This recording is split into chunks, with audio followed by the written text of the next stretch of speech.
Now leaders from across West Africa are set to meet for an emergency summit following the coup in Niger. Soldiers announced the military takeover on Wednesday. President Mohamed Bazoum, who had been in power for only 2 years, was ousted.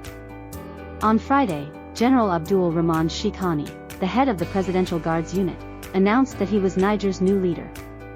He cited insecurity, economic woes, and corruption as the reasons for seizing power. Several countries, including key allies of the US, EU, and France, have stated that they will not recognize the coup's leaders. Some have suspended security cooperation and budgetary aid. There are concerns about which countries the new leader will align with, potentially moving closer to Russia. Similar situations occurred after coups in neighboring Burkina Faso and Mali. Ahead of the meeting of the Economic Community of West African States and the West African Economic and Monetary Union, the coup leaders have warned against military intervention. James Barnett, a senior fellow with the conservative think tank The Hudson Institute, shared his insights on the coup. He discussed whether the coup came as a surprise and highlighted the historical instability of Niger. Niger has experienced many coups throughout its history and has a fragmented security sector with rival units. New special forces units, trained by the US and France, are creating a new political environment. Landscape within the military that has been very difficult for the president to control. What is it about coups and this area of West Africa? Some would argue that there's a domino effect and militaries see successful coups in neighboring countries. Mali, Burkina Faso, and Guinea have all experienced coups recently, with little international response. Military regimes in Mali and Burkina Faso have struggled to handle the prevailing insecurity caused by jihadist insurgency. The primary concern for Niger's leaders is their own political and financial power within the security sector. The responsibility to solve this problem primarily lies with African leaders and organizations, but international players also have a role. Nigeria, a relatively stable neighbor, observes the events in Niger while dealing with its own security issues. Well, I think that the impression I'm getting, speaking to friends and colleagues in Abuja and such, is certainly that there's a concern about the broader impact on regional stability that this coup might have in Niger.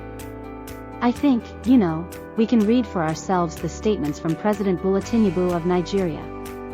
He's been very quick to condemn this coup. I think he's trying to make a statement. This is very early in his tenure with it as being chair of ECOWAS. So this is a very early challenge for him, and I think he wants to come out and kind of make a forceful statement. We'll see tomorrow, or rather, later today. We'll see what comes out of this extraordinary summit that he's called in Abuja within ECOWAS. But I think so far, certainly publicly, the Nigerians as well as the other ECOWAS member states have made it very clear that they don't, that they want to return to civilian rule in Niger. I also think that Nigerians, very understandably, are concerned about the stability of their northern neighbor and what impacts that might have, what second-order effects that might have on their own security and their own stability. James, there are lots of words of, condemning these coups and lots of meetings and by these organizations. Does it ever change anything? I mean, is there a character or state because it doesn't seem to change very much? Yeah, I think unfortunately the recent history of the Sahel has been quite bleak in that regard. We've heard a lot of these similar condemnations after the coups in Mali, Burkina Faso, and Guinea. I do think that ECOWAS, the language has been a bit more forceful and a bit quicker in this instance than it was previously. There has been a lot of prevarication and kind of delays in issuing some of these statements and condemnations.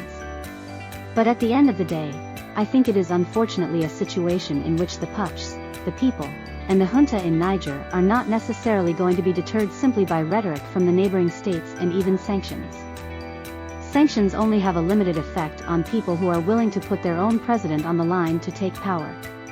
So, unfortunately, we shouldn't expect too much to necessarily change too quickly. That was James Barnett from the Hudson Institute speaking to me earlier.